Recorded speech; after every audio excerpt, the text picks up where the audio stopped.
On our new island, we want to create a brand new village full of life. But for a village to grow, it needs to have a good supply of food. So for today, we're going to take these starter farms and create some more wide farmlands on our new island.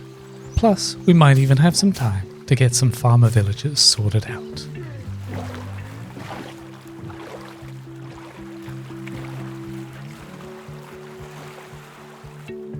Now, all good builds, even farmland, require clean foundations.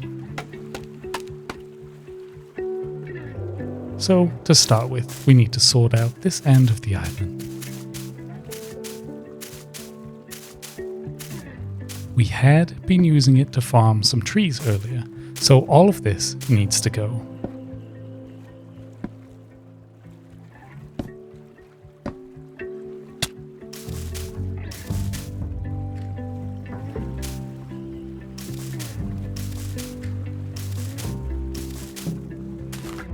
After the trees have been removed, we can start working on leveling the ground.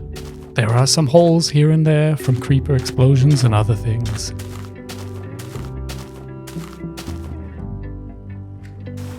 And replacing all of this sand with dirt, as I'm not sure anything actually grows on sand apart from sugarcane. Now that we've prepared the land, we can go in and add the farmland itself. Using slabs with lanterns to cover the water, and adding a good mix of crops to the area. Not only does this help the crops to grow, but it also adds some more colour and interest to the build. We'll also leave some spaces blank, giving a bit more depth in the farmland.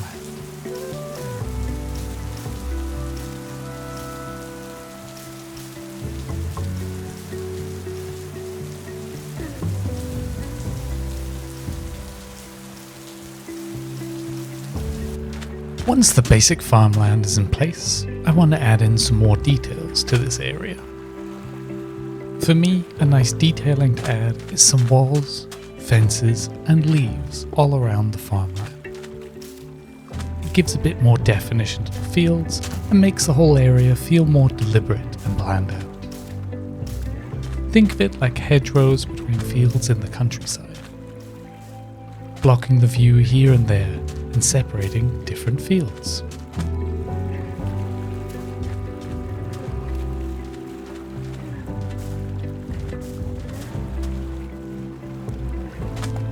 We also need some paths leading to and from the farmland itself, as the farmers will need to get in to harvest, and the paths do help break up the green of the grass in every place.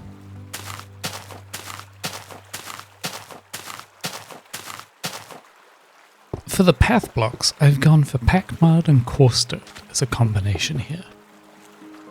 For me, this shows the wear and tear of a farmland path better than a stone option would do, with a slightly more earthy tone in contrast with the green of the grass. And along these paths we can add in some boulders as well as some flowers, again adding another level of colour and depth to the area.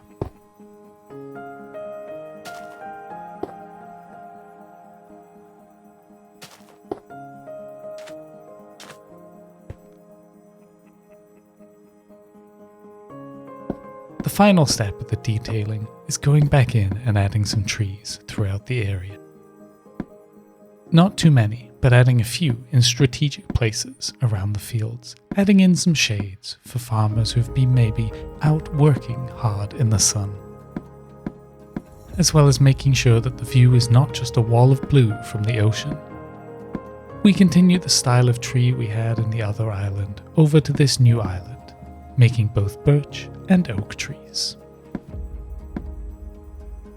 I really got into a nice rhythm when building these styles of trees. As tree designs go, I find them light on the resources and also simple enough to build multiple of them, while still being able to add enough variation between trees so that they don't feel all the same. Their scale and size works really well with the scale of buildings I'm used to doing, as well as the player scale.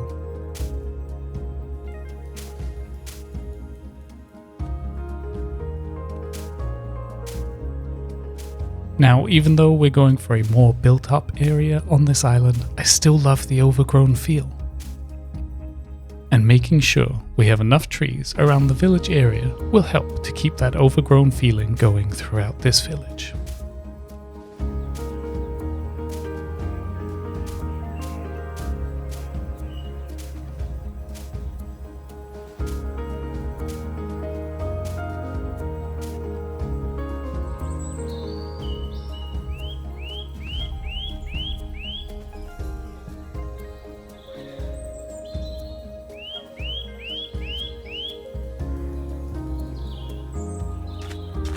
Now that we have the farmland for growing all our crops, we need an area for selling them. And maybe a villager or two can be employed to do some crop selling for us.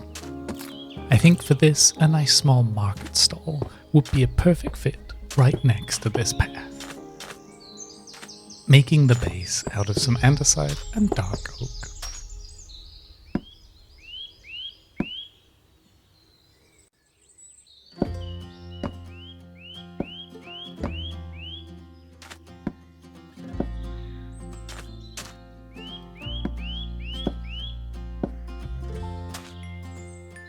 We add some chests and barrels for a bit of detailing along the back of the stall.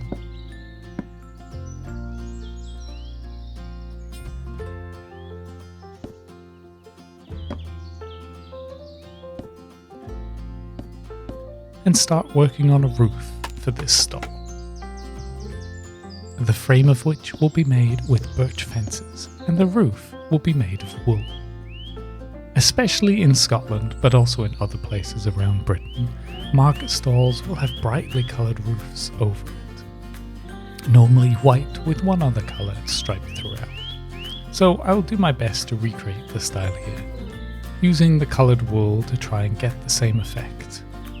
We'll start with a single market stall, but over time, if our needs require it, we have plenty of space to add more in. The whole reason behind adding more farmland was to allow the village to grow. And now, with these villagers in place, it should be very easy to trade up our crops, and our village should have enough of a food source that it can grow.